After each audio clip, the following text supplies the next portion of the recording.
Hello and welcome back to my channel. My name is Angel and please ignore the mess. It's really hard sometimes to actually film in my reading area, my bookshelf area rather, without it being an absolute reveal on what happens behind the scenes. Today I wanted to share with you the books that I read in January because I had a phenomenal January. I don't understand. No, I do understand. I know exactly what happened. In my previous video, if you watched it, I recommend you watching it in case you are subscribed or going to subscribe, anything like that. I went over my goals for 2023, the first one being that I want to read all of my physical books. I had a great month for that. So let's pull up my spreadsheet that I have. So January was a great month for me. I read 15 books and a lot of them were physical reads, which is something that I usually suffer, and it usually just falls to the wayside. Well, lucky for me, I figured out how to be a couch potato / in public to tomato. I figured out the motivation I needed.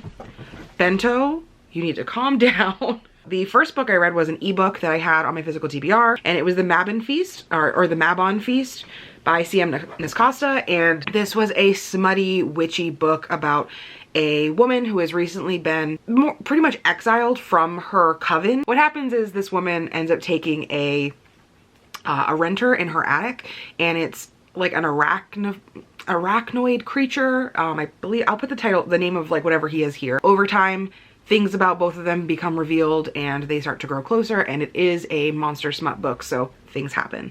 I had a lot of fun with it. I feel like this author's writing is not predictable, but it's very comfortable for me, and so whenever I see a book by them upcoming, I make sure that it's on my list because I love everything and I want to just eat them all up. And I gave that book a 4 to 5 stars because I'm in love with the world that this author created. And then I finally finished Small Game by Blaire Braverman.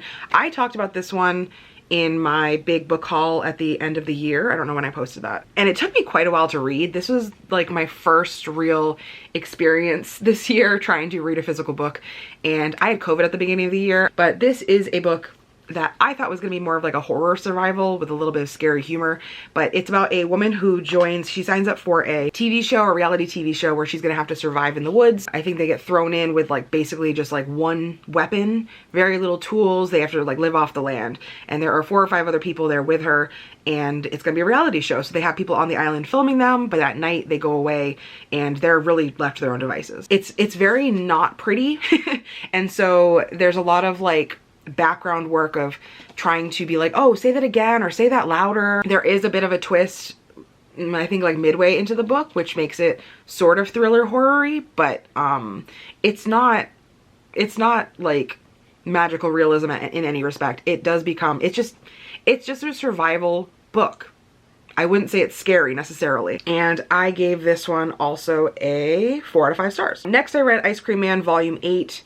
And I think I kind of talked about it in my book haul, but this is volume 8 in a horror anthology graphic novel series. I am pretty conclusively not going to continue just because it's gotten to a point where it's really just talking about death and grief and not in a horror way. I gave this one a 3 out of 5 stars. I don't think it's bad by any means. I just don't think it's the type of series that I want to continue with.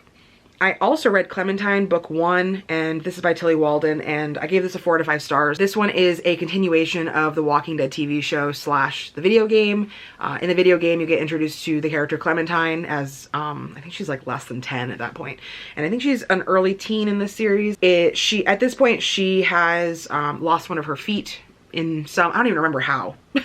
I don't remember if this happened in the video game or not, but in the graphic novel, she does not have one of her feet. It's not the main throughway, but I feel like it's a really important representation in here. It's also got some queer rep in here, and it's just really beautiful. I loved it a lot, and I'm definitely going to continue with this series. Back to another smutty monster series, I read Sweet Berries, which is again by C.M. Nascosta.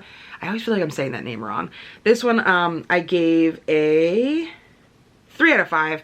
This one was about a woman who comes home from the bar one night really drunk, and she decides to just go to bed and masturbate, and she hears some rustling out her window, and she thinks that somebody's outside her window watching her, and there definitely is. And then she just keeps going and is kind of feeding into that voyeuristic being watched kind of feel. The guy that's outside her window is, I believe he's a Mothman, and there are some interesting aspects of the story surrounding that velvety almost texture, as well as some interesting proboscis things. So again, interesting body parts that you probably haven't read before unless you read a lot of monster smutty things. I just felt like he was being very rude and just not a great partner.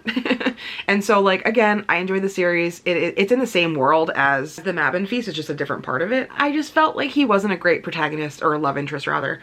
So this only got 3 out of 5 stars, but again, I'm going to continue reading this author's books because they're always a good time. Because I was feeling romancy, I decided to finish Book Lovers by Emily Henry. I gave this one a 4 out of 5 stars, and I realized I had read almost half of it previously, and then I abruptly stopped. And I realized that the reason I stopped is because I am aggressively attracted to the male love interest in like an unhealthy way. Like, he just represents a lot of the negative things of previous people that I've like dated. This is about a woman who is written as like very emotionally distant and cold, and she is a I believe she's an agent for an author. Our main character is invited by her sister to go to a very lovely, picturesque town for like, I think like a few-month vacation, just to kind of like get this bucket list of things out of the way. The love interest, who at the beginning of the book is introduced and is a total prick, is there. Inexplicably, he is there, and he is just as much of an asshole as before, and he is working in the local bookstore. It's a very much like perceived enemies to lovers situation. It's a very messy, realistic romance in my perspective, because I've kind of lived through some trashy, shitty relationships like that before. Some of these I'm going to skip over a little bit more. I read volume 2 of Love Nest, and I gave it a 3 out of 5 stars. This is a BL manga. I also read Moon and Sun volume 2, which I gave a 3 out of 5 stars. And Coyote volume 3, which is a 3 out of 5 stars. All BL manga, and I do have to say, I think I'm finally getting out of my BL manga phase. I read Black Tide by Casey Jones. This one, the cover really drew me in at first, but it just, something about the plot really reminded me of Old, the movie Old. This is about these two people who meet up at these lake houses on the beach. I think they're in Oregon. One of them is dog sitting / house sitting, and she sees the next door neighbor and she's like, hey, let's have like a drink. And they go in and have a drink and they hook up.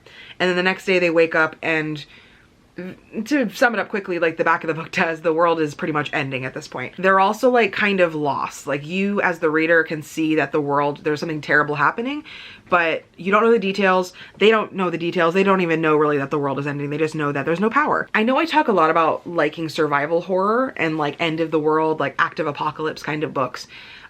This is very much like a small window into what that is, and I thought it was just amazing. It was my only 5-star read for the month, and it is just gonna be like one of those all-time favorites for me. I also read a graphic novel that was kind of random. It is called Cherry Blackbird, and this was one that Jose bought a little while ago, and he was like, you know, you might like this. And typically I do not like whatever music is happening on this cover, but this one was kind of phenomenal. So this is about a woman who is in a band. Her and her girlfriend are in a band. I believe she's the singer and her girlfriend is either the guitarist or the bassist, and she is approached by this demon that she actually made a deal with, I think like several decades earlier. And she's told, you know, like, you have until this time and you need to kill these demons, or else I'm finally taking your soul and you're going to hell. And it's super gritty and gory, and there's a lot of like nasty sex stuff, like a lot of stuff happens, and it was just a great time. I gave this one a 4 out of 5 stars, and I'm definitely going to look into some more graphic novels by this artist. I also read Night of the Living Cat volume 2, talked about these a little bit more in my haul as well, but this is a world where instead of like a zombie apocalypse like Night of the Living Dead, this is, you basically get touched by a cat and people start to turn into cats. The first volume starts out right at the beginning of this like apocalyptic event, and you get to see like different aspects, different people freaking out about the phenomenon, and it was just really funny. The second volume I read, and I gave it a 4 out of 5 stars. I also read Kaiju No. 8 volume 5. I gave this a 3 out of 5 stars because, again, I feel like the plot's kind of losing steam. I feel like this far into a series like this, I would have enjoyed it a lot more as an anime. The series overall is about a character who gets recruited to fight kaiju on this like kaiju defense force, and he very quickly discovers that he himself is a kaiju and can kind of transform into this kaiju form and back. I did get to read Very Merry Bromance by Lyssa Kay Adams. This is the 5th book in the Bromance Book Club series.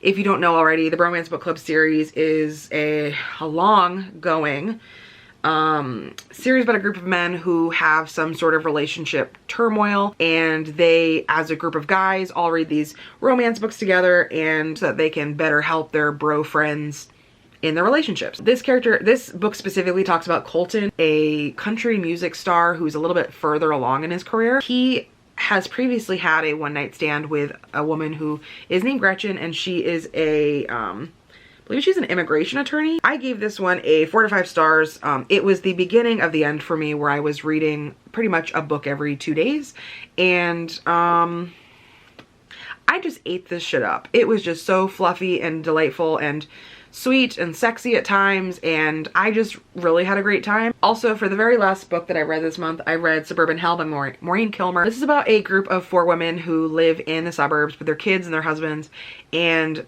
it's kind of like just the general suburban mom kind of drama. They decided they want to build a she shed in one of their backyards, but quickly after starting construction, it becomes clear that they've like unleashed something by opening up the ground. It is a possession horror story, but it's also almost like a background to the suburban mom problems, because at the same time, our main character, she's dealing with having to plan this huge like summer carnival. It's also the summer, so her kids are around all the time. Her and her friends that are not possessed are trying to figure out if their friend is okay. Nobody quite believes them. I had 15 books that I read. I think it was a pretty successful month. I read a lot of smutty stuff. I read some horror, and I am hopefully fully immersed into my reading physical books era again. God willing. That's all I have for today. Let me know down in the comments if you have any favorite books that you read this month, or if there's any books that you're excited that I finally got to. Otherwise, I hope you enjoyed the video, and I will see you next time. Bye.